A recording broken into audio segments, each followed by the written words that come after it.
Alors, un point important, et qui est très important dans le cadre je veux dire, de la démarche artistique de Chaland, c'est qu'il faut avoir conscience que les auteurs de bande dessinée ou même les illustrateurs n'ont pas accès à la couleur avant 1950. Parce qu'avant 1950, en gros, je résume, ce ne sont pas les auteurs qui font les couleurs, ce sont les chromistes. D'ailleurs, vous voyez à l'entrée ici de cette exposition un dessin d'Yves Chaland avec à l'arrière en transparence les indications de couleur. En fait, ces indications de couleur, c'est un système qui a été mis au point par Dupuy. Et là, petite précision historique.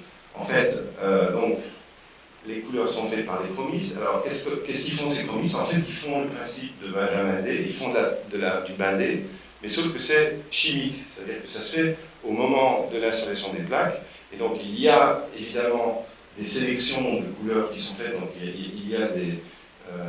c'était pas à l'époque un système de scanner, parce que le scanner est une invention tardive, le dernier quart du XXe siècle. C'est 1975 le premier scanner. Et donc, avant ça, on fait des poses photographiques avec des filtres qui vont illuminer les autres couleurs. Donc, pour faire une photogravure avant 1975, on passe par des spécialistes qui font jusqu'à 12 poses, et parfois plus, de couleurs. Ce qui fait que certaines grandes œuvres, par exemple, comme Tintin, je parlais d'ailleurs de Tintin, mais ce qui distingue fondamentalement, j'en ai parlé l'année dernière pour ceux qui étaient présents, ce qui distingue fondamentalement la manière de Tintin, du journal de Tintin en 1946, du journal de Spirou à la même époque, c'est que Tintin est imprimé en hélio, qui est un système d'impression extrêmement fin pour les demi-teintes, et donc qui rend possible Jacobs. Je veux dire que si Jacobs a été imprimé par Dupuy, il n'aurait jamais cette dimension de coloriste ou Machereau, par exemple. C'est parce que, d'ailleurs, on voit bien que le passage de Machereau chez Dupuy l'a fait indiquer complètement. Les couleurs n'existent plus. Pourquoi? Parce qu'on passe par des chromistes qui sont plus ou moins bons selon que le bon chromiste est parti en congé ou pas. Et les grands auteurs de chez Dupuy se rapprochent des chromistes de Marcinelle parce qu'ils savent qui sont les bons et que Maurice en particulier est très attaché à ce que ce soit un seul chromiste qui fasse ses couleurs parce qu'il sait que tous les autres c'est des manchots, quoi. Et donc, petit retour en arrière, nous sommes en 1942, Charles Laine écrit une lettre à Hergé et lui dit « Mon cher Hergé, la guerre va être bientôt finie, on ne sait pas qui va gagner, mais on s'en fout en gros. Ce qui est important, c'est que quand la guerre sera finie, nos bouquins soient dans les devantures, et aujourd'hui, il faut que les bouquins soient en couleur. Et on ne peut plus se permettre de garder Tintin noir et blanc. » Alors j'ai répondu immédiatement et de façon assez violente, il dit « Je n'imagine même pas que vous puissiez mettre mes Tintins en couleur, parce que, en gros, j'ai des illustrations couleurs dans mes Tintins en noir et blanc, les couleurs étaient faites par vos chromistes, et c'est une catastrophe.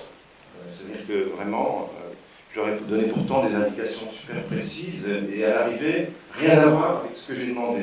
Donc, moi je veux bien qu'on mette Tintin en couleur, mais débrouillez-vous, trouvez-moi un système pour que je puisse contrôler de bout en bout la mise en couleur de mes albums.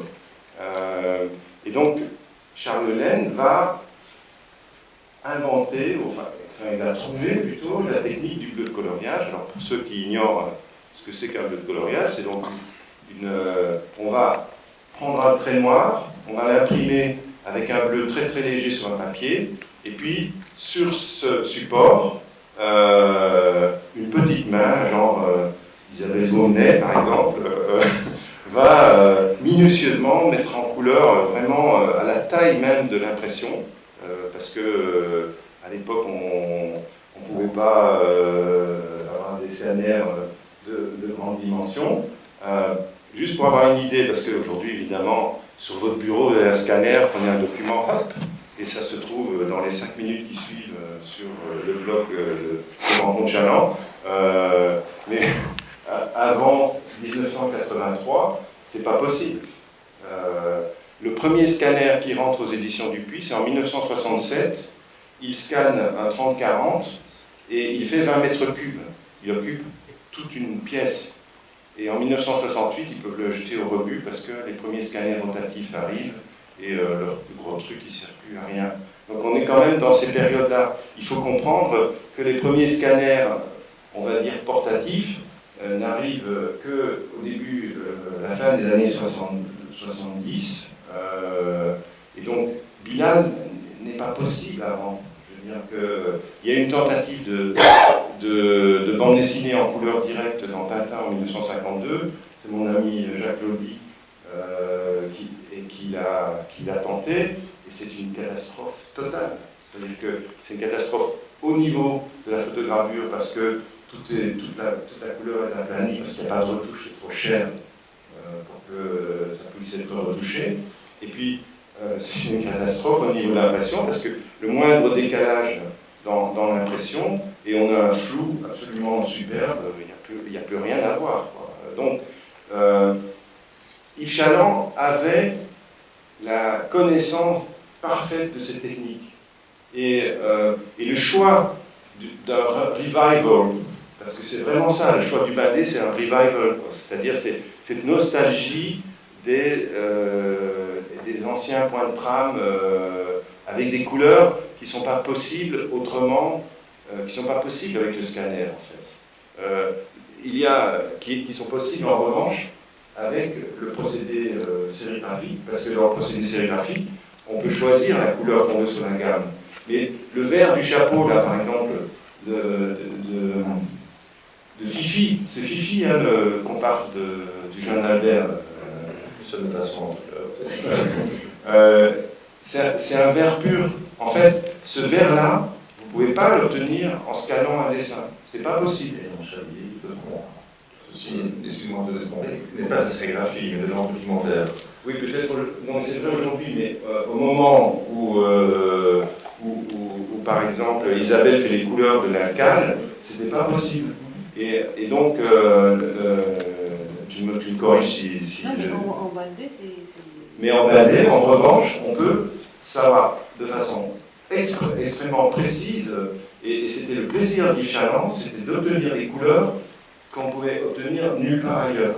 Et un des effets indirects de l'usage du bandé, c'est que, évidemment, on va pas trop en mettre des couleurs, parce que c'est du boulot, il faut les découper. Isabelle a fait des albums entiers en découpant des petites trames. Et alors, des petites trames, parce que l'autre jour, je regardais un dessin avec Simon Roussin, et Simon Roussin ne savait pas ce que c'était que le lettracette. C'est vrai que la nouvelle génération, avec Photoshop, elle a des trames, et donc c'est tellement facile tout ça. Mais non, dans les années 70, il fallait, le lettracette est un procédé inventé en 1941, qui arrive en Europe dans les années 50 et 60, et en fait ça consiste à découper à la main, au cutter, des petites trames qu'on va coller sur le dessin. D'ailleurs, on va voir tout à l'heure, si vous regardez, vous verrez qu'il y a certaines sérigraphies ont gardé les trames d'origine du bandé. Et donc c'est un vrai travail de titan. Et nous, les éditeurs, les rapaces éditeurs que nous étions, on était très contents que Isabelle se farcisse sa sélection de couleurs, parce qu'on ne devait plus la payer derrière. Donc on flattait autant qu'on pouvait les intentions artistiques de Chaland. Mais donc pour en revenir au dessin, donc comme ce bandé est quelque chose d'extrêmement laborieux, ça va avoir une influence sur la mise en couleur de Chaland, c'est qu'il y a énormément de blanc dans ces pages. Dans l'image que vous voyez là, vous voyez qu'il y a énormément de blanc, parce que Isabelle fait des choix esthétiques, où elle se dit, si je peux m'épargner, et en plus pour des questions de visibilité, mais si je peux m'épargner d'aller mettre 43 000 trames différentes dans un endroit, je vais le faire. Et donc, ça permet des choix esthétiques qui font que ces pages sont uniques dans l'histoire de la bande dessinée et reconnaissables. Voilà. Je voulais faire ce petit aparté. Merci pour cette...